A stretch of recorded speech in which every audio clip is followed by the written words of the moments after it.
الحمد لله رب العالمين والصلاة والسلام على سيد المرسلين سيدنا محمد وعلى آله وأصحابه أجمعين، أما بعد. أعوذ بالله من الشيطان الرجيم. بسم الله الرحمن الرحيم. قل يا أيها الكافرون لا أعبد ما تعبدون ولا أنتم عابدون ما أعبد ولا أنا عابد ما عبدتم ولا أنتم عابدون ما أعبد لكم دينكم ولي دين. صدق اللہ العظیم.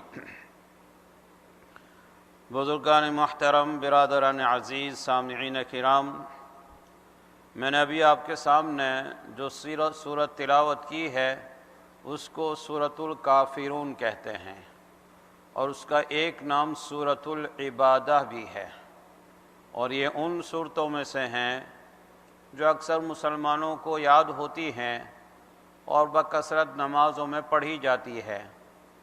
احادیث میں اس سورت کی بہت سی فضیلتیں وارد ہوئی ہیں. روایات میں ہے کہ حضور اقدس صلی اللہ علیہ وسلم فجر کی 2 سنتوں میں پہلی رکعت میں عام طور سے قل یا ایھا الکافرون پڑھتے تھے اور دوسری رکعت میں قل ھو اللہ احد پڑھتے تھے. فجر سے پہلے کی 2 سنتوں میں حضور اقدس صلی اللہ علیہ وسلم کا اس سورت کو پڑھنے کا معمول تھا، اور اسی طرح مغرب کے بعد کی 2 سنتیں ہیں، ان میں بھی حضور اقدس صلی اللہ علیہ وسلم بکثرت یہ دونوں صورتیں پڑھا کرتے تھے. پہلی رکعت میں قل یا ایھا الکافرون اور دوسری رکعت میں قل ھو اللہ احد. آپ نے متعدد صحابہ کرام کو یہ تلقین فرمائی، تعلیم فرمائی کہ رات کو سونے سے پہلے جب بستر پر جاؤ تو سونے سے پہلے قل یا ایھا الکافرون ضرور پڑھ لیا کرو. اس کی وجہ سے اللہ تعالیٰ تمہیں شرک اور کفر سے برات اور نجات عطا فرمائیں گے. گویا سورہ کافرون کا پڑھنا آپ نے بہت سے صحابہ کرام کو تلقین فرمایا. حضرت انس رضی اللہ تعالیٰ عنہ اور حضرت جابر رضی اللہ تعالیٰ عنہ کو بھی آپ صلی اللہ علیہ وسلم نے یہ سورت پڑھنے کی تلقین فرمائی، اور حضور اقدس صلی اللہ علیہ وسلم نے فرمایا کہ سونے سے پہلے آدمی یہ 4 صورتیں پڑھ لے، قل ھو اللہ احد، قل یا ایھا الکافرون، قل اعوذ برب الفلق، قل اعوذ برب الناس. ان کو چاروں قل بھی کہتے ہیں. چاروں قل پڑھ کے اور پھر اپنے ہاتھوں پر دم کر کے اور اپنے پورے جسم کے اوپر پھیر لے. حضور اقدس صلی اللہ علیہ وسلم کا بھی یہ معمول تھا. اس کی برکت سے اللہ تعالیٰ بہت سے بلاؤں سے اور شیاطین سے انسان کی حفاظت کرتے ہیں. غرض یہ کہ حضور اقدس صلی اللہ علیہ وسلم نے سورۃ الکافرون کی متعدد مقامات پر پڑھنے کی فضیلت بیان فرمائی. حضرت جبیر بن مطعم رضی اللہ تعالیٰ عنہ سے حضور اقدس صلی اللہ علیہ وسلم نے فرمایا کہ کیا میں تمہیں ایک ایسا طریقہ بتاؤں کہ جب کبھی تم سفر کرو گے اور تم اس پر عمل کرو تو سفر کے دوران تم دوسروں سے زیادہ خوشحال رہو گے، دوسروں سے زیادہ پرامن رہو گے اور دوسروں سے زیادہ مسرت میں رہو گے. حضرت جبیر بن مطعم نے عرض کیا، یا رسول اللہ، مجھے تو سفر پیش آتے رہتے ہیں اور مجھے ایسے عمل کی بلا شبہ ضرورت ہے. آپ صلی اللہ علیہ وسلم نے فرمایا، تم سفر کے دوران یہ 5 صورتیں، سورہ کافرون، سورۃ النصر یعنی اذا جاء نصر اللہ، سورہ اخلاص، سورہ فلق اور سورہ ناس پڑھا کرو. اللہ سبحانہ و تعالیٰ تمہیں سفر میں کامیاب اور خوشحال رکھیں گے. چنانچہ حضرت جبیر بن مطعم رضی اللہ تعالیٰ عنہ فرماتے ہیں کہ اس کے بعد میں نے اپنا معمول بنا لیا کہ میں جہاں کہیں کسی سفر میں بھی جاتا تو یہ صورتیں بکثرت تلاوت کیا کرتا تھا. اس سے پہلے مجھے جو سفر پیش آتے تھے ان سفروں میں مجھے بکثرت مشکلات بھی اٹھانا پڑتی تھی، پریشانیاں ہوتی تھی، بعض اوقات فقر و فاقہ کی نوبت آ جاتی تھی، کھانے پینے میں دشواری ہوتی تھی. لیکن جب سے میں نے حضور اقدس صلی اللہ علیہ وسلم کا یہ عمل شروع کیا اور ان 5 صورتوں کی تلاوت شروع کی تو اللہ تعالیٰ کے فضل و کرم سے مجھے ہر سفر میں کامیابی ہوتی تھی، ہر سفر میں خوشحال رہتا تھا، یہ بھی اس سورت کی ایک فضیلت ہے۔ ایک روایت میں آتا ہے کہ ایک مرتبہ حضور اقدس صلی اللہ علیہ وسلم کو ایک بچھو نے کاٹ لیا۔ جہاں بچھو نے کاٹا تھا آپ اس کے اوپر نمک اور پانی ڈالتے رہے اور ساتھ میں قل یا ایھا الکافرون کی تلاوت فرماتے رہے، یہاں تک کہ اللہ تعالیٰ کے فضل و کرم سے اس کے کاٹنے کا جو اثر تھا وہ زائل ہو گیا، ختم ہو گیا۔ غرض اس صورت کی اور بہت سی فضیلت احادیث میں آئی ہے، اس لیے ہمیں اپنے معمول میں یہ صورت رکھنی چاہیے اور از کم فجر کی نماز کی سنتوں میں اور مغرب کی سنتوں میں رات کو سوتے وقت اور سفر کے دوران اس کو پڑھنے کا معمول بنانا چاہیے۔ اللہ تعالی ہم سب کو اس کی توفیق عطا فرمائے۔ سورت کی تفسیر سے پہلے اس کا شان نزول جاننے کی ضرورت ہے کہ کس موقع پر یہ سورت نازل ہوئی تھی۔ روایات میں آتا ہے کہ جب حضور اقدس صلی اللہ علیہ وسلم نے مکہ مکرمہ میں اسلام کی دعوت شروع کی اور لوگوں کو توحید کی طرف بلانا شروع کیا تو جن لوگوں کی مقدر میں ہدایت تھی انہوں نے حضور اقدس صلی اللہ علیہ وسلم کے ارشاد پر عمل کیا اور اسلام میں داخل ہوئے، بتوں کی پرستش چھوڑ دی، توحید کے قائل ہو گئے۔ حضور اقدس صلی اللہ علیہ وسلم کی تعلیم کے مطابق اللہ تعالیٰ کی عبادت شروع کر دی، لیکن مکہ کے بہت سے بڑے بڑے سردار جو مشرک اور کافر چلے آتے تھے، جن کو حضور اقدس صلی اللہ علیہ وسلم کی دعوت قبول کرنے کے نتیجے میں یہ اندیشہ تھا کہ ان کی چودراہٹ اور سرداری خطرے میں پڑ جائے گی، انہوں نے حضور اقدس صلی اللہ علیہ وسلم کی مخالفت کا کمر باندھے رکھی اور آپ کی بات نہیں مانی۔ جب مکہ مکرمہ میں مسلمانوں کی تعداد اچھی خاصی ہو گئی اور ان کافروں کو یہ خطرہ ہونے لگا کہ ان کی تعداد مزید بڑھے گی تو ہمارے لیے ایک مسئلہ بن جائے گا، تو ایک موقع پر مکے کے بڑے بڑے چند سردار، جن میں سے ایک کا نام عاص بن وائل تھا، ایک ولید بن مغیرہ تھا، ایک اسود تھا، ان تینوں نے آ کر حضور اقدس صلی اللہ علیہ وسلم کی خدمت میں ایک مصالحت کی پیشکش کی کہ ہم کمپرومائز کر لیں، یہ درخواست کی کہ ہمارے اور آپ کے درمیان اختلافات کی خلیج بڑھتی جا رہی ہے اور مکہ مکرمہ دو فرقوں میں، دو گروہوں میں بٹ رہا ہے، ان کے درمیان بحث و مباحثہ ہوتا رہتا ہے، بعض اوقات تلخی کی اور کڑواہٹ کی بھی نوبت آ جاتی ہے اور ہماری طرف سے مسلمانوں پر ظلم و ستم اور تشدد بھی بہت ہوتا ہے، تو آئیے ہم ایک بات پر متفق ہو جاتے ہیں اور اس پر مصالحت کر لیتے ہیں۔ انہوں نے مصالحت کے لیے پہلے ایک پروپوزل رکھا، تجویز پیش کی کہ آپ جس خدا کی اور جس اللہ کی عبادت کی دعوت دیتے ہو ہم بھی اس کی عبادت کرنے کو تیار ہیں، لیکن 1 سال ہم آپ کے اللہ کی عبادت کریں گے، کسی اور کی عبادت نہیں کریں گے، اور 1 سال آپ ہمارے معبودوں کی عبادت کرو، بتوں کی عبادت کرو اور اس میں ہمارے ساتھ شریک ہو جاؤ، تو 1 سال آپ کا اور 1 سال ہمارا، ہم 1 سال آپ کے دین پر عمل کریں گے اور آپ 1 سال ہمارے دین پر عمل کرو، تو اس طرح ہمارے درمیان مصالحت ہو سکتی ہے، پھر ہماری لڑائی ختم ہو جائے گی اور ہمارے درمیان اختلافات دور ہو جائیں گے۔ در حقیقت بات یہ تھی کہ جہاں تک اللہ تعالیٰ کو ماننے کا تعلق ہے وہ لوگ بھی اللہ تعالیٰ کو کسی نہ کسی درجے میں مانتے تھے، لیکن انہوں نے ساتھ میں بتوں کو شریک کر رکھا تھا، اس لیے انہوں نے سوچا کہ ہمارا اس میں کوئی نقصان نہیں ہے، اس طرح بتوں کی عبادت جاری رہے گی اور اللہ تعالیٰ کی عبادت بھی جاری رہے گی۔ حضور اقدس صلی اللہ علیہ وسلم اگر 1 سال بتوں کی عبادت کرنے لگیں گے تو ہماری بات اونچی ہو جائے گی۔ حضور اقدس صلی اللہ علیہ وسلم نے اس تجویز کو ماننے سے انکار کر دیا کہ یہ ممکن نہیں ہے، میں اللہ سبحانہ و تعالیٰ کے سوا کسی کی عبادت نہیں کر سکتا، میں تو اسی مقصد اور اسی مشن کے لیے بھیجا گیا ہوں کہ اللہ تعالیٰ کی وحدانیت کی طرف لوگوں کو دعوت دوں اور لوگوں کو شرک سے منع کروں، میرے لیے یہ بات کیسے قابل قبول ہوتی ہے؟ بالکل قابل قبول نہیں ہے۔ انہوں نے ایک اور پیشکش کی کہ اب ایسا کرو کہ جب مسجد حرام میں آؤ اور تم جس کو خدا مانتے ہو اسی کی عبادت کرو، لیکن اس کعبے کے اندر ہمارے جو بت رکھے ہوئے ہیں بس ان کو ہاتھ لگا لیا کرو اور باقی آپ اللہ تعالیٰ کی عبادت کرتے رہو۔ حضور اقدس صلی اللہ علیہ وسلم نے اس سے بھی انکار فرمایا۔ پھر تیسری پیشکش کی کہ ہم آپ کو ہر طرح کا مال و دولت دینے کو تیار ہیں، آپ کو سردار ماننے کو تیار ہے، آپ کی خدمت میں عرب کا بہترین حسن و جمال پیش کرنے کو تیار ہے، لیکن آپ اتنا کرو کہ ہمارے بتوں کی معبودیت کا انکار نہ کیا کرو، بس خاموش رہو، یہ نہ کہو کہ بت خدا نہیں ہے، خاموشی اختیار کر لو۔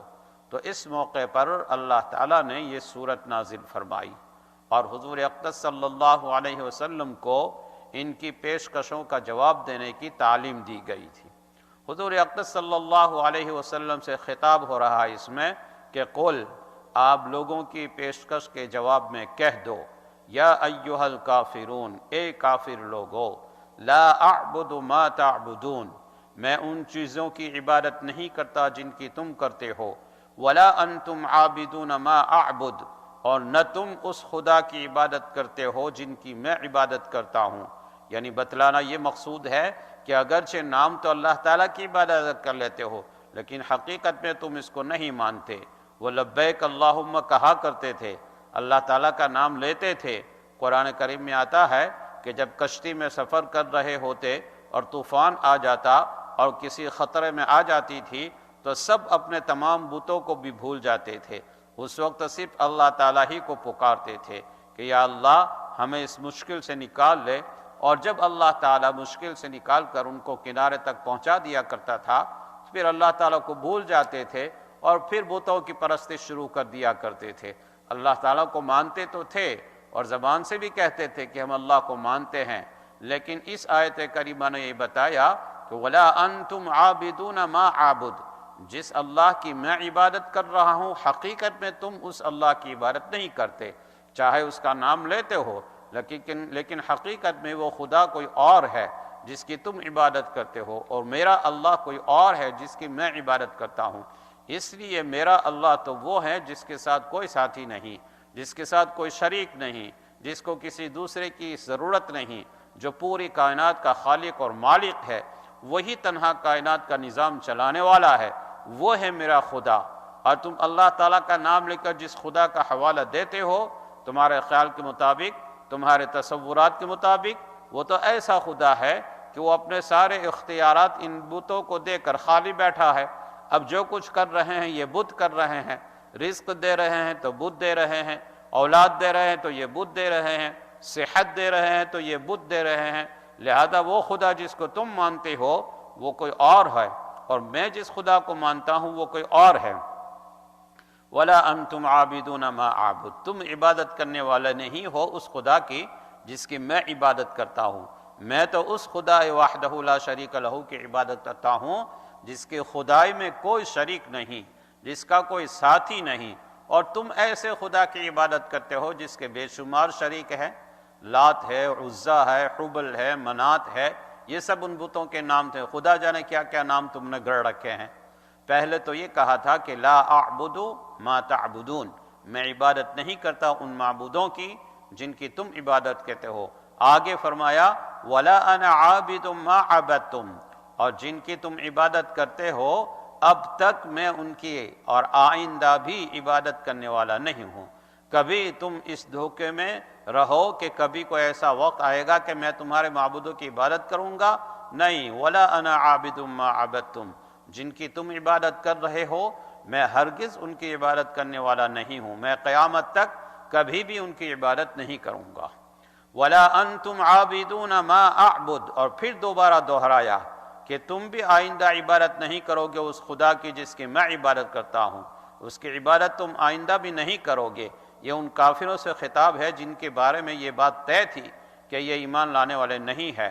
یہ جن کافروں نے صلاح کی پیشکش کی تھی ان کے بارے میں اللہ تعالیٰ جانتے تھے کہ ان کے سامنے کتنے ہی روشن دلائل آ جائے یہ حق کو ماننے والے نہیں ہیں، اس لیے آئندہ کے بارے میں پیشین گوئی فرما دی کہ تم بھی آئندہ اس خدا کی عبادت نہیں کرو گے جس کی میں عبادت کرتا ہوں۔ جب یہ بات ہے تو لکم دینکم ولی دین، تمہارے لیے تمہارا دین ہے اور میرے لیے میرا دین ہے، یعنی مجھے جو دین اللہ تعالیٰ نے سکھایا ہے، جس کا میں قائل ہوں، مانتا ہوں، وہ اور ہے، اور تمہارا دن جس پر تم قائم ہو، جس پر تم جمے بیٹھے ہو، وہ الگ دن ہے۔ تم جانو اور تمہارا دین جانے، اور میں جانوں اور میرا دین جانے۔ لہذا یہ جو تم مصالحت کی پیشکش کر رہے ہو، یہ کسی طرح بھی قابل قبول نہیں ہے۔ یہ ہے اس صورت کا مفہوم۔ چنانچہ حدیث میں آتا ہے کہ جب یہ صورت نازل ہوئی تو حضور اقدس صلی اللہ علیہ وسلم مسجد حرام میں تشریف لے گئے، اور یہ صورت بآواز بلند ان سرداروں کے سامنے پڑھ کر سنائی جو یہ مصالحت کی پیشکش لے کر آئے تھے، اور اس کے بعد ان کو پتہ چل گیا کہ حضور اقدس صلی اللہ علیہ وسلم ایک انچ بھی اپنے موقف سے ہٹنے والے نہیں ہیں۔ یہ ہے آیت کریمہ کی تفسیر۔ اس صورت میں ہمیں بہت سے سبق ملتے ہیں اور بڑی ہدایت حاصل ہوتی ہے۔ پہلی بات جو اس صورت کریمہ میں سے معلوم ہوتی ہے وہ یہ کہ اللہ تعالیٰ کی عبادت بندے کا فریضہ ہے، لیکن وہ اسی وقت معتبر ہے جبکہ اللہ تعالیٰ کے ساتھ کسی کو شریک نہ ٹھہرایا جائے، ورنہ یہ جو فرمایا گیا کہ وَلَا أَنْتُمْ عَابِدُونَ مَا أَعْبُدُ، کہ تم اس اللہ کی عبادت نہیں کرتے جس کی میں کرتا ہوں، حالانکہ اللہ تعالیٰ کو وہ بھی مانتے تھے۔ مکہ مکرمہ کے کافر اور مشرک اللہ تعالیٰ کے وجود کا انکار نہیں کرتے تھے، وہ یہ بھی تسلیم کرتے تھے کہ ساری کائنات ساری کائنات کو پیدا کرنے والا صرف اللہ تعالیٰ ہی ہے، اس سے ان کو انکار نہیں تھا۔ اور قرآن میں جگہ جگہ یہ بات فرمائی گئی ہے وَلَئِن سَأَلْتَهُم مَّنْ خَلَقَ السَّمَاوَاتِ وَالْأَرْضَ وَسَخَّرَ الشَّمْسَ وَالْقَمَرَ لَيَقُولُنَّ اللَّهُ۔ یہ مطلب یہ ہے کہ اگر آپ ان سے پوچھیں گے، دریافت کریں کہ وہ کون ہے جس نے آسمان و زمین کو پیدا کیا اور جس نے سورج یا چاند کو کام میں لگا رکھا ہے، تو وہ لوگ یہی کہیں گے کہ وہ اللہ ہے۔ وہ اللہ کو پیدا کرنے والا مانتے تھے، اور اللہ تعالیٰ ہی کو اس کائنات کا خالق اور مالک تصور کرتے تھے۔ اللہ تعالیٰ کے وجود سے ان کو انکار نہیں تھا، مانتے تھے اور اللہ تعالیٰ کی عبادت بھی کرتے تھے۔ وہ کافر اور مشرک کوئی کام شروع کرتے یا کوئی چیز لکھنی شروع کرتے تو بسمک اللہم کہا کرتے تھے، اور لکھتے بھی تھے اے اللہ ہم آپ کے نام سے شروع کرتے ہیں۔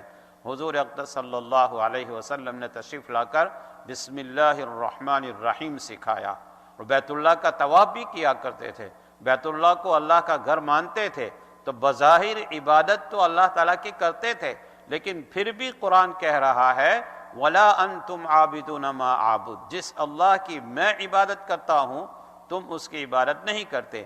باوجود کہ وہ اللہ کو مانتے تھے، پھر بھی جو یہ کہا جا رہا ہے کہ تم اس کی عبادت نہیں کرتے، اس کا مطلب یہ ہوا کہ اللہ تعالیٰ جن صفات کے ساتھ متصف ہیں تم اللہ تعالیٰ کو اس طرح نہیں مانتے۔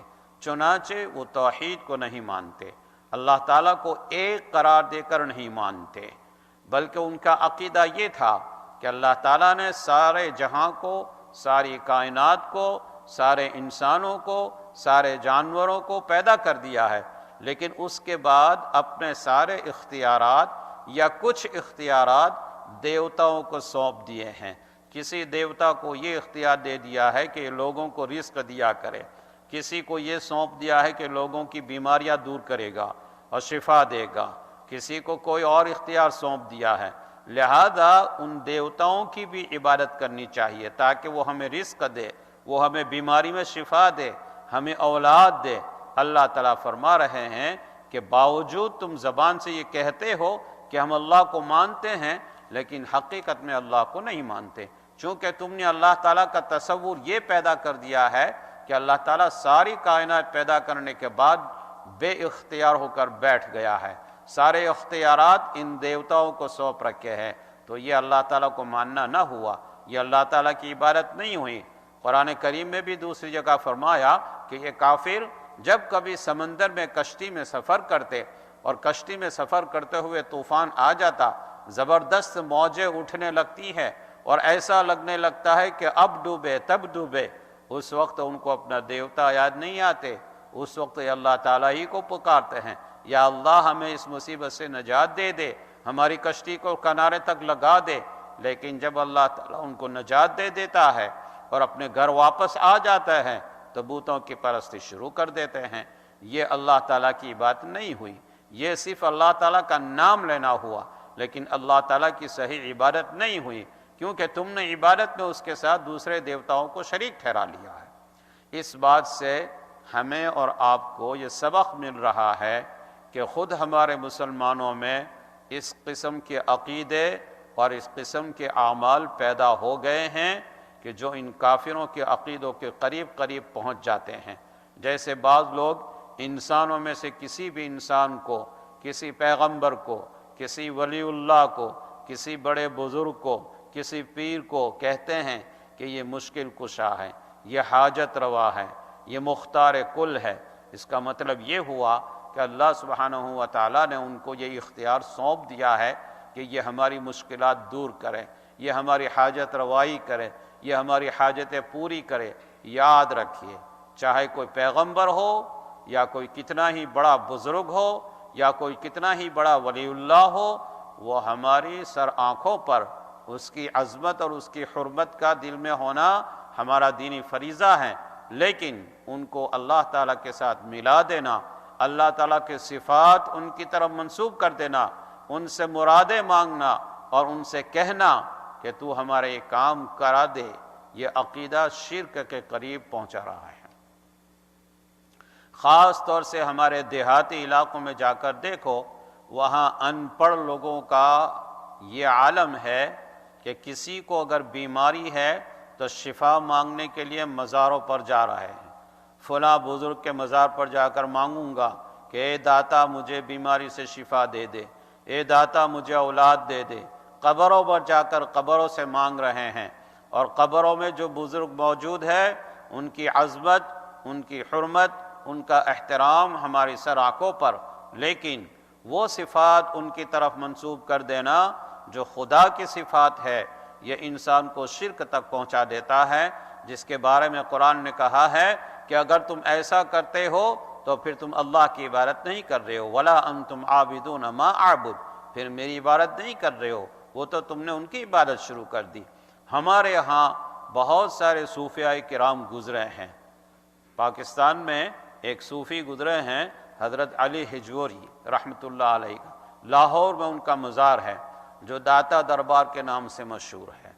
حضرت علی ہجویری رحمۃ اللہ علیہ بڑے اونچے درجے کے بزرگ تھے، ان کی عظمت، ان کی حرمت ہر انسان کا فریضہ ہے۔ تو ہم مفتی صاحب فرماتے ہیں کہ ہم بھی کبھی ان کے مزار پر حاضر ہوتے ہیں۔ مزار پر جانے کا مقصد یہ ہوتا ہے کہ وہاں جا کر ان کو سلام عرض کریں، اور حدیث میں آتا ہے کہ جب کسی کی قبر پر جا کر سلام عرض کیا جاتا ہے تو وہ اس کا جواب دیتے ہیں، تو کسی بزرگوں کو سلام کرنا اچھی بات ہے، اسی طرح وہاں جا کر ان کو ثواب پہنچانا کچھ پڑھ کر یہ بھی اچھی بات ہے۔ کوئی شخص وہاں جا کر ان کے درجات کی بلندی کی، ان کی مغفرت کی اللہ تعالیٰ سے دعا مانگے، اپنے لیے بھی اللہ تعالیٰ سے دعا مانگ لے تو اس میں کوئی حرج نہیں ہے، لیکن اس صاحب مزار کو دینے والا سمجھ کر یہ کہنے لگے کہ مجھے اولاد دے دو، یہ مجھے رزق دے گا، یہ مجھے ملازمت دلوائے گا، یہ مجھے روزی دے گا، یہ میری مراد پوری کرے گا، یہی تو وہ چیز ہے جس کو مٹانے کے لیے حضور اقدس صلی اللہ علیہ وسلم تشریف لائے تھے۔ اب دیکھیے پاکستان میں حضرت علی ہجویری رحمۃ اللہ علیہ کے مزار کو داتا دربار کہا جاتا ہے۔ داتا کے کیا معنی؟ داتا کے معنی دینے والا۔ تو جب کسی بڑے سے بڑے بزرگ کو داتا کہا جائے گا تو اس کا معنی یہ ہوئے کہ یہ دینے والا ہے، اللہ تعالیٰ نہیں دے، یہ دینے والا ہے۔ یہ بہت خطرناک بات ہے، اور یہ داتا دربار ہماری زبانوں پر پھیلا ہوا ہے۔ یہ دربار اس شخص کا ہے جو ہمیں دینے والا ہے، ہماری بگڑی کو بنانے والا ہے، ہماری تکلیفوں کو دور کرنے والا ہے، ہماری مشکلات کو دور کرنے والا ہے۔ اللہ تعالیٰ کے سوا کوئی پیغمبر یا نبی یا ولی یا صوفی ہو یا بزرگ ہو، کسی کے بارے میں بھی یہ اعتقاد رکھنا کہ یہ دینے والا ہے، یہ داتا ہے، یہ عقیدہ اس کو شرک تک پہنچا دیتا ہے، جس میں کافر لوگ مبتلا تھے، جس کے بارے میں قرآن نے فرمایا کہ لا اعبد ما تعبدون ولا انتم عابدون ما اعبد، کہ میں نہیں کر سکتا یہ کام جو تم کر رہے ہو۔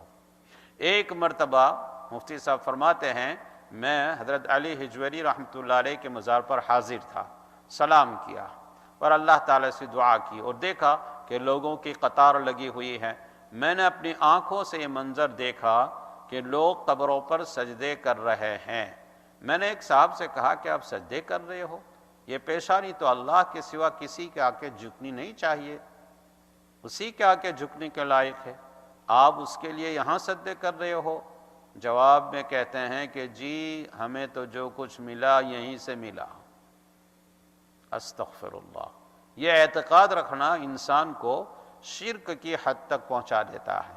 اللہ تعالیٰ ہر مسلمان کی اس سے حفاظت فرمائے، آمین۔ لوگ جہالت کی وجہ سے اس طرح عقیدے رکھتے ہیں، بے شک وہ بزرگ ہیں، بزرگوں کی تعظیم اپنی جگہ، لیکن ان کو جا کر خدا سے ملا دینا اور خدا کے برابر قرار دے دینا اور خدا کے صفات ان کی طرف منسوب کر دینا، یہی تو وہ چیز ہے جسے مٹانے کے لیے حضور اقدس صلی اللہ علیہ وسلم تشریف لائے تھے اور پورا قرآن جس سے بھرا ہوا ہے۔ تو وہ کافر لوگ خدا کے منکر نہیں تھے، وہ کہتے تھے کہ خدا نے ان دیوتاؤں کو اختیار دے دیا ہے۔ تو وہی بات آج اس طرح کہی جا رہی ہے اور اس بارے میں لوگوں نے ہنگامہ برپا کیا ہوا ہے۔ لوگوں کو کوئی ضرورت پیش آتی ہے تو کہتے ہیں کہ فلاں کے مزار پر جا کر مانگوں گا۔ یاد رکھیے یہ بہت بڑی ہی خطرناک بات ہے۔ اللہ تعالیٰ اس سے ہمیں بچنے کی توفیق عطا فرمائے۔ ہمیں اللہ تعالیٰ نے جو دین دیا ہے اس میں ہر چیز کی لمٹ اور حدود مقرر ہے۔ اب بتائیے اس کائنات میں حضور اقدس صلی اللہ علیہ وسلم سے زیادہ بزرگ اور افضل کوئی ذات ہو سکتی ہے؟ کوئی نہیں ہو سکتا۔ لیکن حضور اقدس صلی اللہ علیہ وسلم فرماتے ہیں کہ دیکھو میں دنیا سے جا رہا ہوں، تم کہیں ایسا نہ کرنا کہ میری تعریف میں اتنے مبالغے کرو، اتنا مجھے آگے بڑھا ہو، جیسا کہ عیسائیوں نے حضرت عیسیٰ علیہ السلام کو بڑھا کر اللہ تعالیٰ کا بیٹا بنا دیا تھا، خدا کے ساتھ شریک کر دیا تھا۔ تم ایسا نہ کرنا۔ حضور اقدس صلی اللہ علیہ وسلم کا مقام کوئی دوسرا پہچان ہی نہیں سکتا، لیکن اس عظمت مقام کے باوجود آپ نے دنیا کو بتایا کہ خدا کیا ہوتا ہے اور مخلوق کیا ہوتی ہے، اور یہ فرمایا کہ مجھے تو یہ بھی پتہ نہیں کہ میرے ساتھ آخرت میں کیا معاملہ ہونے والا ہے اور تمہارے ساتھ کیا آنے والا ہے، لہذا تم مجھے بڑھا کر خدا کے ساتھ نہ ملا دینا۔ جب سرکار دو عالم صلی اللہ علیہ وسلم اپنے بارے میں یہ بات فرما رہے ہیں تو کوئی کتنا ہی بڑے سے بڑا بزرگ ہو جائے وہ سرکار دو علیہ وسلم کی خاک کے پا کے برابر بھی نہیں ہو سکتا، لہذا ان کے بارے میں یہ کہنا کہ یہ حاجت روا ہے، مشکل کشا ہے، مختار مطلق ہے، مختار کل ہے، اللہ کی پناہ، یہ باتیں انسان کو اسی راستے پر لے جاتی ہے جس راستے پر مشرکین مکہ چلے گئے تھے۔ اللہ تعالیٰ مسلمانوں کی حفاظت فرمائے۔ تو اس صورت سے سب سے پہلا سبق یہ ملا کہ مسلمانوں کو ایسے عقائد سے بچنا چاہیے اور شرک کے شائبے سے بھی بچنا چاہیے۔ اللہ تعالیٰ مسلمانوں کو اس عقیدے سے محفوظ رکھے۔ ہمیں اس صورت کریمہ سے دوسرا سبق یہ مل رہا ہے کہ صلح، کمپرومائز، مصالحت بہت اچھی چیز ہے، لیکن یہ اسی وقت اچھی چیز ہے جبکہ اپنے اصولوں کو قربان نہ کرنا پڑے۔ اگر کوئی صلح اور مصالحت ان شرائط پر ہوتی ہے جس کے ذریعے اپنے دین کا نقصان ہو رہا ہے یا دین کی قربانی دینی پڑ رہی ہے یا شریعت کے کسی حکم کی قربانی دینی پڑ رہی ہے، ایسی صلح کسی مسلمان کے لیے قابل قبول نہیں۔ حضور اقدس صلی اللہ علیہ وسلم صلح کے قائل تھے۔ آپ نے مدینہ منورہ کے بہت سے یہودیوں سے صلح کی اور حدیبیہ کے موقع پر بھی مشرکین مکہ سے صلح کی۔ قرآن کریم نے خود فرمایا کہ وَإِن جَنَحُوا لِلسَّلْمِ فَاجْنَحْ لَهَا وَتَوَكَّلْ عَلَى اللَّهِ إِنَّهُ هُوَ السَّمِيعُ الْعَلِيمُ، کہ اگر وہ کفار صلح کی طرف جھکیں تو آپ بھی اس طرف جھک جائے اور اللہ پر بھروسہ رکھیے، بلا شبہ وہ خوب سننے والا، خوب جاننے والا ہے۔ اگر یہ کافر لوگ صلح پر آمدہ ہو تو تم بھی صلح پر آمدہ ہو جاؤ، لیکن ان شرائط کے اوپر صلح کرنا جس کے نتیجے میں انسان کا دین مجروح ہو رہا ہو، وہ زخمی ہو رہا ہو، کسی مسلمان کے لیے قابل برداشت اور قابل قبول نہیں۔ چنانچہ یہاں یہی پیشکش کی گئی تھی کہ ایک سال تم ہمارے معبودوں کی عبادت کر لو، ایک سال ہم تمہارے معبودوں کی عبادت کریں گے۔ تو اس صلح کو رد کر دیا گیا، لکم دینکم ولی دین، اگر تم یہ کہتے ہو تو پھر تمہارا دین تمہارا اور ہمارا دین ہمارا، ہم صلح کرنے کو تیار نہیں۔ ہماری روزمرہ کی زندگی میں بہت سے تنازعات اور جھگڑے ہوتے ہیں، بعض اوقات ان جھگڑوں کے اندر صلح کی نوبت آتی ہے، تو کوئی ایسی صلح جس کے نتیجے میں دین کا کوئی حکم مجروح ہو رہا ہو کسی مسلمان کے لیے قابل قبول اور جائز نہیں۔ ہاں، جس صلح سے دین کا کوئی نقصان نہ ہوتا ہو اور دین مجروح نہ ہوتا ہو تو پھر بے شک وہ صلح قابل قبول ہے۔ حضور اقدس صلی اللہ علیہ وسلم کا صاف صاف حکم ہے، لا طاعت لمخلوق فی معصیت الخالق، اللہ کی نافرمانی کر کے کسی بھی انسان کی اطاعت انسان کے ذمہ لازم نہیں ہے۔ باپ ہو، ماں ہو، شوہر ہو، بیوی ہو، بچے ہو، وہ اگر کوئی کام کرنے کو کہیں اور وہ اللہ تعالیٰ کے حکم کے خلاف ہے تو اس کو نہیں ماننا چاہیے۔ حالانکہ ماں باپ کی اطاعت، ماں باپ کا حکم ماننا اتنا اہم فریضہ ہے اور اس کے اوپر قرآن نے بہت زور دیا ہے، لیکن اس کے باوجود اگر کوئی گناہ کے کام کو کہیں تو پھر قرآن کریم کہتا ہے وَإِن جَاهَدَاكَ عَلَىٰ أَن تُشْرِكَ بِي مَا لَيْسَ لَكَ بِهِ عِلْمٌ فَلَا تُطِعْهُمَا وَصَاحِبْهُمَا فِي الدُّنْيَا مَعْرُوفًا، کہ اگر وہ تمہارے اوپر زور ڈالیں، یعنی تمہارے ماں باپ زور ڈالیں کہ میرے ساتھ کسی کو شریک ٹھہراؤ، تو کبھی ان کی اطاعت نہ کرنا۔ ہاں، دنیا کے اندر ان کے ساتھ اچھا برتاؤ کرنا، ان سے خوش اسلوبی سے پیش آنا، لیکن ان کی وہ بات نہیں ماننا جو اللہ تعالیٰ کی مرضی کے خلاف ہو۔ اللہ تعالیٰ نے ہر چیز کی حدود اور لمٹ مقرر فرمائی ہے، اور آدمی اپنا کوئی کام اس حدود کے دائرے میں رہ کر کرتا ہے تو پھر وہ اللہ تعالیٰ کے ہاں قبول ہوتا ہے۔ حضرت عبداللہ ابن حذافہ رضی اللہ تعالیٰ عنہ ایک صحابی ہے۔ حضرت فاروق اعظم رضی اللہ تعالیٰ عنہ کے زمانے مبارک میں ان کو ایک جہاد پر بھیجا گیا تھا۔ وہاں اللہ تعالیٰ کا کرنا ایسا ہوا کہ مسلمانوں کی ہار ہوئی، شکست ہوئی، اور ان کا مد مقابل دشمن کافر بادشاہ تھا۔ اس نے مسلمانوں کو گرفتار کر لیا اور اس کے ہاتھوں مسلمانوں کی اچھی خاصی بڑی تعداد گرفتار ہو گئی۔ حضرت عبداللہ ابن حذافہ مسلمانوں کے سردار تھے۔ بادشاہ نے ان کو بلا کر کہا کہ تم میرے سامنے اپنے حضور اقدس صلی اللہ علیہ وسلم کی تکذیب کر دو، جھوٹا کہہ دو کہ یہ جھوٹے تھے، اور اپنے اسلام کے عقیدے سے دستبرداری کا اعلان کر دو تو میں تمہیں چھوڑ دوں گا۔ حضرت عبداللہ ابن حذافہ رضی اللہ تعالیٰ عنہ نے فرمایا کہ تم مر کر بھی زندہ ہو جاؤ تو میں یہ کام نہیں کر سکتا۔ بادشاہ نے کہا کہ دیکھو، اگر نہیں مانو گے تو میں دردناک طریقے سے قتل کروں گا۔ حضرت عبداللہ ابن حذافہ رضی اللہ تعالیٰ عنہ نے کہا کہ جس طرح چاہو قتل کر دو، میرے ٹکڑے کر دو، لیکن میں اس کلمہ توحید سے ہٹنے والا نہیں ہوں۔ اس نے کہا کہ دیکھو، تمہیں موت ایسی موت دوں گا کہ لوگوں کے لیے نشان عبرت ہوگی۔ انہوں نے کیا کہا کہ تم جیسی موت دینا چاہو مجھے دے دو۔ اس بادشاہ نے یہ کیا کہ ایک بڑی کڑھائی منگوائی، اس میں تیل ڈالا، اس کو آگ میں رکھا اور اس کڑھائی میں تیل بھرا اور تیل کو کھولا دیا، ابالا، کھول دیا۔ اس تیل میں ابال آنے لگا تو اس نے مسلمانوں میں سے ایک مسلمان کو پکڑ کر اس کڑھائی کے اندر کھولتے ہوئے تیل میں ڈال دیا۔ جس وقت وہ وہاں پر گرے تو روایت میں آتا ہے کہ تھوڑی دیر کے بعد ان کے جسم کے تمام اعضاء الگ ہو گئے اور وہ بالکل جل کر راکھ ہو گئے۔ حضرت عبداللہ ابن حذافہ رضی اللہ تعالیٰ عنہ نے یہ منظر اپنی آنکھوں سے دیکھا۔ بادشاہ نے کہا کہ دیکھو، اگر تم میری بات نہیں مانو گے تو یہی عمل تمہارے ساتھ کیا جائے گا۔ حضرت عبداللہ ابن حذافہ کی آنکھوں میں آنسو آ گئے تو اس نے کہا کہ دیکھو، اب نرم پڑے، رونے لگے۔ انہوں نے کہا کہ میں اس لیے نہیں رو رہا کہ میں ڈر گیا، میں اس لیے رو رہا ہوں کہ میرے پاس اللہ تعالیٰ کی بارگاہ میں قربان کرنے کے لیے صرف ایک جان ہے۔ کاش کہ میرے پاس 100 جانیں ہوتی تو میں ہر جان اسی طرح اللہ تعالیٰ کے حضور قربان کرتا، اس لیے رو رہا ہوں۔ جب بادشاہ نے ان کا یہ عزم، استقلال، پکا ارادہ دیکھا تو کچھ اس کے دل میں خیال آیا کہ کیا قوم ہے جو اپنی آنکھوں سے منظر دیکھ رہی ہے اور پھر بھی یہ کہتی ہے کہ ایک جان نہیں 100 جانیں اس طرح کے قربان کرنے کو تیار ہوں۔ تو پھر اللہ تعالیٰ نے حضرت عبداللہ ابن حذافہ رضی اللہ تعالیٰ عنہ کے عزم اور استقلال کی برکت سے اس کافر کے دل میں نرمی ڈالی۔ اس نے کہا کہ دیکھو، اچھا تم اپنے دین سے تو ہٹنے والے نہیں ہو، لیکن ایک کام یہ کر لو کہ آگے بڑھ کر میری پیشانی کو بوسہ دے دو۔ میری پیشانی کو اگر بوسہ دے دو گے تو تمہیں چھوڑ دوں گا۔ تو حضرت ابن حذافہ نے فرمایا کہ صرف مجھے چھوڑو گے یا میرے تمام ساتھیوں کے چھوڑ دو گے؟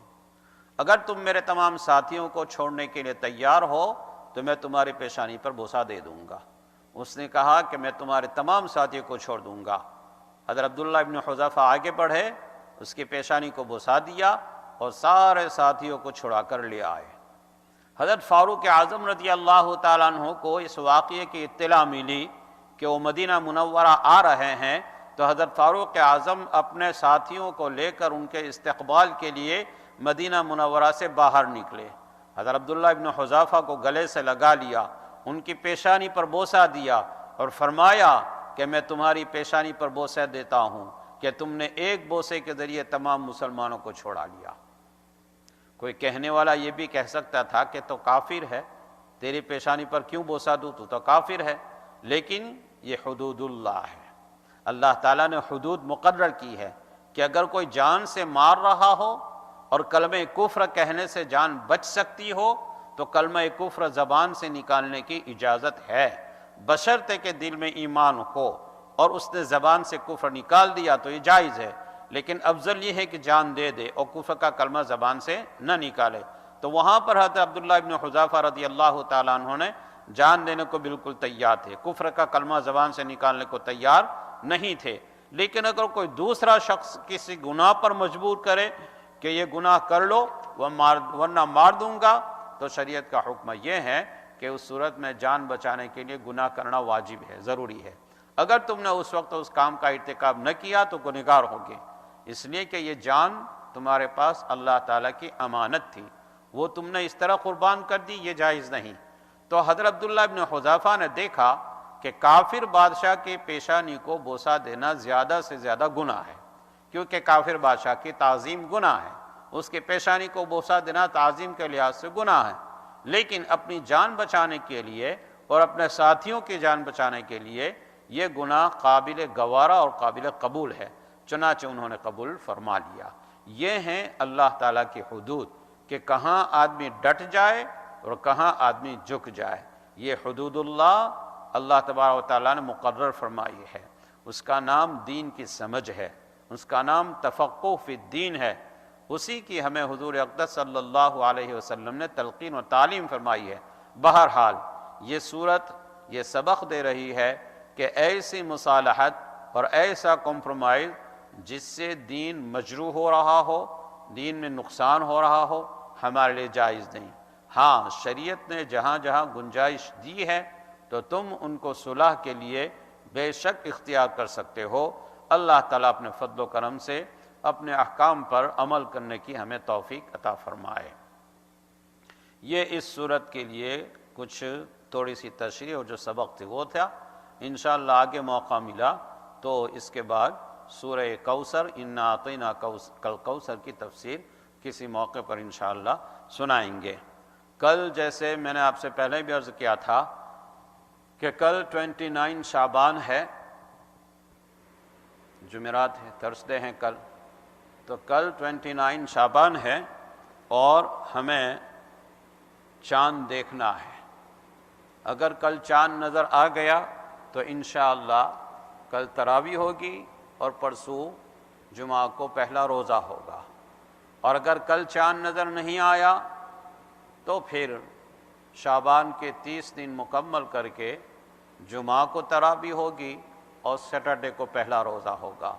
تو انشاءاللہ کل ہلال کاؤنسل آف کینیڈا کی میٹنگ یہاں پر ہوگی اور ہم ہر جگہ سے شہادت اور خبر لینے کی ساری کوششیں کریں گے، سب سے رابطے میں رہیں گے، کنیکشن کریں گے، فون کریں گے جگہ جگہ پر۔ جلدی خبر آ گئی تو انشاءاللہ جلدی اعلان ہو جائے گا، ورنہ ہم کیلیفورنیا تک کا انتظار بھی کریں گے، اور انتظار کرنے کے بعد پھر جو بھی ہوگا اعلان کریں گے۔ اللہ تعالی خیر و خوبی کے ساتھ ہمیں یہ مہینہ نصیب فرمائے۔ دعا کر لیجئے۔ اللہم صلی علی سیدنا محمد وعلی آل سیدنا محمد وبارک وسلم۔ ربنا آتنا فی الدنیا حسنہ وفی الآخرۃ حسنۃ وقنا عذاب النار۔ ربنا فاغفر لنا ذنوبنا وكفر عنا سيئاتنا وتوفنا مع الأبرار اللهم لا أحصي ثناء عليك أنت كما أثنيت على نفسك. رضينا بالله ربا وبالإسلام دينا وبسيدنا محمد صلى الله عليه وسلم نبيا ورسولا. اللهم سلمنا عن الناس وسلم الناس عنا. اللهم إنا نسألك العفو والعافية والمعافاة الدائمة في الدين والدنيا والآخرة. اللهم احفظنا من بين أيدينا ومن خلفنا ومن فوقنا ومن تحتنا وعن أيماننا وعن شمائلنا. یا اللہ ہم سب کے گناہوں کو معاف فرما. اے اللہ ہماری خطاؤں سے درگزر فرما. یا کریم مولا ہمارے جو بھی نیک اعمال آپ کی توفیق سے ہوئے ہیں ان سارے نیک اعمال کو قبول فرما اور ہمارے لیے اپنی رضامندی کا اور آخرت میں نجات کا اور جنت میں داخلے کا ذریعہ بنا. یا اللہ اب اپنے فضل و کرم سے ہی ہمارے لیے جنت میں داخلے کا فیصلہ فرما دیجیے. یا اللہ ہم جس حالات سے گزر رہے ہیں اے کریم مولا، کل بھی ایک فیملی نے داؤد بھائی کی فیملی میں ادھر سے داؤد محمد صاحب کی فیملی نے قرآن قدیم ختم کیا ہے. مولا اس قرآن کریم کے ختم کے برکت سے اسی طرح جو بھی قرآن کریم کا ختم کر رہے ہیں ان قرآن کریم کے ختم کے طفیل سے، آپ کے کلام کے طفیل سے ہم سب کو اس بیماری سے نجات نصیب فرما. اس وباء عام سے ہم سب کو نجات نصیب فرما. مولا ان وائرس کو اور اس حالت کو ہم سے ختم فرما دیجئے اور ہمیں سکون، چین، امن، صحت، عافیت کی زندگی نصیب فرما، اطمینان کی زندگی نصیب فرما. یا اللہ ہمارے لیے اس مسجدوں کے دروازوں کو کھول دیجئے. یا اللہ ساری مسجدوں کے دروازوں کو کھول دیجئے اور سب مل کر اجتماعی طور پر مسجدوں کو آباد کرنے کی ہمیں سعادت نصیب فرمائیے. یا اللہ ہم تم سے مایوس نہیں ہوئے ہیں. یا اللہ ہم آپ سے مایوس نہیں ہوئے ہیں. ہم نے آپ سے ہوپ اور امید نہیں چھوڑی ہے. آپ ہمارے آقا ہیں، آپ ہمارے داتا ہیں، آپ ہمارے خالق ہیں. ہم آپ کی مخلوق ہیں، ہم آپ کے مملوک ہیں، ہم آپ کے بندے ہیں. مولا کریم ہم پر رحم و کرم کا معاملہ فرما اور ہمیں اپنی مسجد واپس نصیب فرما. ہماری مسجدوں میں ہمیں اسی طرح اجتماعی طور سے عبادت کرنے کی سعادت نصیب فرما. یا کریم مولا ہم سب کو نیک اعمال کی توفیق نصیب فرما. یا اللہ کل اگر چاند نظر آ گیا تو تراویح ہوگی، ورنہ پھر پرسوں تراویح ہوگی. مولا کریم پورا رمضان کا مہینہ خیر و عافیت کے ساتھ، صحت کے ساتھ، تندرستی کے ساتھ گزارنے کی ہمیں توفیق نصیب فرما. سارے مہینے یا اللہ قرآن کریم کی تلاوت، عبادت، نمازیں، تراویح، ذکر و اذکار اور آپ سے دعاؤں کے ساتھ ہمیں گزارنے کی توفیق نصیب فرما. سیئات سے، برے اعمال سے، نافرمانیوں سے، گناہوں سے ہم سب کی حفاظت فرما. یا اللہ ہمارے روزوں کی آپ حفاظت فرمائیے. شیطان ہمارے روزوں کو خراب نہ کرے. یا اللہ نفس ہمارے روزوں کو خراب نہ کرے. ہمیں ہر ایک عضو کی خاص روزہ نصیب فرما. یا اللہ ہمیں روزے کی حقیقت نصیب فرمائیے، روزے کے روح ہمیں نصیب فرمائیے. جس طرح ہم نے ظاہر میں کھانا پینا چھوڑا اسی طرح ہمیں ساری نافرمانیوں کے بھی چھوڑنے کی توفیق نصیب فرما اور ان روزوں کو اپنی بارگاہ میں قبولیت کا درجہ نصیب فرما. یا اللہ تراویح پڑھنے کی ہمیں توفیق نصیب فرما. تراویح پڑھنے پر ہمیں قوت و طاقت نصیب فرما. روزہ رکھنے پر ہمیں قوت و طاقت نصیب فرما. یا اللہ سارا مہینہ آپ کے ساتھ گزارنے کی توفیق نصیب فرما. سارا مہینہ آپ کے حضوری کے ساتھ، آپ کے ساتھ لو لگا کر آپ کی یاد کے ساتھ گزارنے کی ہمیں توفیق نصیب فرما اور اپنے فضل و کرم سے ان پورے مہینے کی برکات سے بھی ہمیں محفوظ فرما. یا اللہ پورے مہینے کی برکات سے ہم سب کو نواز دیجئے اور قبولیت سے نواز دیجئے. ہماری دعاؤں کو نبی پاک صلی اللہ علیہ وسلم کے صدقہ طفیل میں اپنی بارگاہ میں قبول فرما لیجئے. ربنا تقبل منا انك انت السميع العليم وتب علينا انك انت التواب الرحيم وصلى الله تعالى على خير خلقه سيدنا محمد وآله وأصحابه أجمعين برحمتك يا أرحم الراحمين.